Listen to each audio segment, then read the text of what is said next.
Today we are making sourdough ciabatta bread. This is perfect for sandwiches. It's nice and crunchy on the outside and soft on the inside. You will need to add 150 grams of active sourdough starter to your bowl, 400 grams of filtered water. This dough will be a high hydration dough because we do want to see those nice little holes in our ciabatta bread, making it very light and airy, and it'll give us that beautiful open crumb that we all love. You will mix these two together until the starter is very well dissolved in the water. You will add 10 grams of olive oil, mix it together again. We will add 500 grams of flour and 10 grams of salt. I use the Kirkland all-purpose flour. You can use bread flour. You can even substitute a little bit of the flour and add some whole wheat, whatever you prefer. Go ahead and add all the ingredients to the bowl and mix everything together until the flour is very well incorporated and you see no more chunks of it anywhere. This dough will be a little bit more on the wet and sticky side, so I like to use my bench scraper just to clean my bowl a little bit and have all of that goodness on the dough itself. If I let it dry on the bowl, then it will never come off and I feel like it'll be a waste. Once you're done, you will let your dough sit for about 30 minutes to an hour. I let it sit for 30 and then I started on my first set of stretch and folds. This dough is stickier, so I will show you how to do the stretch and folds properly so your dough can be easier to handle and manageable. So you will pull the dough from one side, fold it over.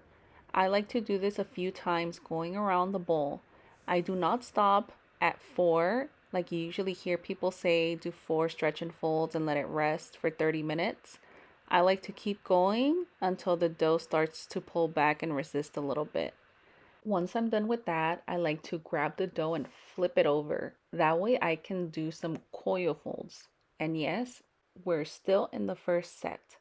So you're going to grab your dough from the middle on the bottom, kind of pull it up and fold it over into itself very, very gently. Here I'm just squishing like the little bits of flour that were left over. And I am just going to do some coil folds until the dough starts to resist again. Since this dough is a 82% hydration, the dough does need a few more stretch and folds on this first set to get it nice and strong, and it'll be easier for us to handle the dough. So this is the second set. You can see that it's getting a little bit smoother. So now you will do coil folds. You will wet your hands and you will just gently pick up the dough, fold it over a few times, going around the bowl until you feel like it is not really stretching anymore and it's keeping its shape. So you will cover and let it rest for another 30 minutes. And now we will do our third set. By this third set, you should be able to stretch your dough and do some coil folds without it sticking to your hands. Of course, wetting our hands will help. And just continue doing the coil folds very gently. Don't overdo it because you can tear the dough. So as soon as you feel like the dough is tight, you want to stop and let it rest. This dough will bulk ferment quicker because it is a higher hydration. So keep an eye on it. Now on to the fourth set, you will feel your dough very, very aerated. You will start to see it rise and you have to be very, very gentle. That way you don't disrupt the bubbles and all of the progress that we have made already. You will let it sit on the counter for a few hours until it is ready to be shaped. I like to flour my surface very well because this dough is on the stickier side, so it might stick to your mat or to your surface. So here you can see that the dough is pulling away from the bowl very nicely. It isn't too sticky to the touch and it has bubbles everywhere. And as soon as I flip the bowl, it literally just slides off the bowl, which is very nice. If you use a dish that is rectangular shaped, it'll be easier to have the perfect ciabatta shapes. Mine didn't really come out even, but they came out delicious either way.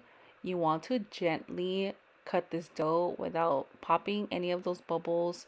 You want all of those bubbles to create those beautiful holes so we can get that beautiful crumb that we want. Here I'm just going to gently cut the dough. You want to use flour on the top because this dough is very sticky, so it'll be kind of hard to separate if you don't use any flour. I got 8 rolls and I think they were the perfect size.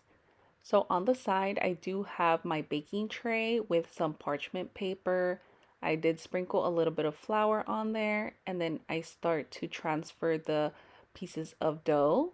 And I am going to let them rest on this parchment paper for about 30 more minutes. That way they can get a little bit more puffy and a little bit more aerated.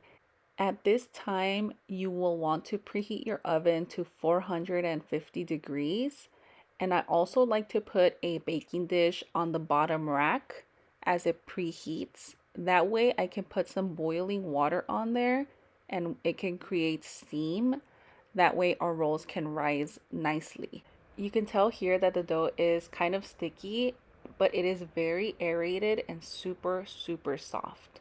So you want to be very gentle using your bench scraper. That way the flour can help go under the dough and you can transfer it. And now I'm going to kind of shape the ciabatta rolls a little bit better. It's not as easy to do this because the dough is sticky. So just try your best. They'll come out good regardless.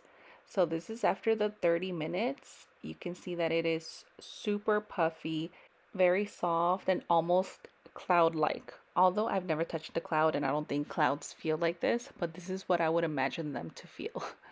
So now I am going to put the boiling water onto my baking dish and I will put the ciabatta rolls right on top. You will bake these for 12 minutes, and after the 12 minutes you will take off the baking dish from the bottom. I like to rotate my rolls from the front to the back, and then you will bake for an additional 10 minutes. And this is the end result. They came out perfect, the perfect open crumb, and they tasted so delicious.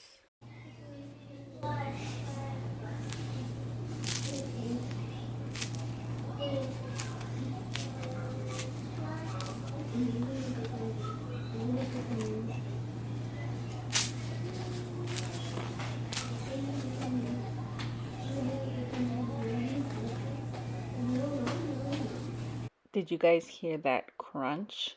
It's literally so perfect, and it was so soft too. So it had a little bit of that crunch on the outside, but it was also super soft. So now I am going to cut it open for you guys so you can see the crumb. It was so perfect, and we ate these the same day. They did not last. So I hope you guys give this recipe a try and let me know what you guys think. Give this video a thumbs up. Maybe even hype up my video so that it can get to many more people. I want to thank you so much for watching today's video and supporting my channel. I enjoy sharing my recipes with you guys, and I will see you guys in my next video.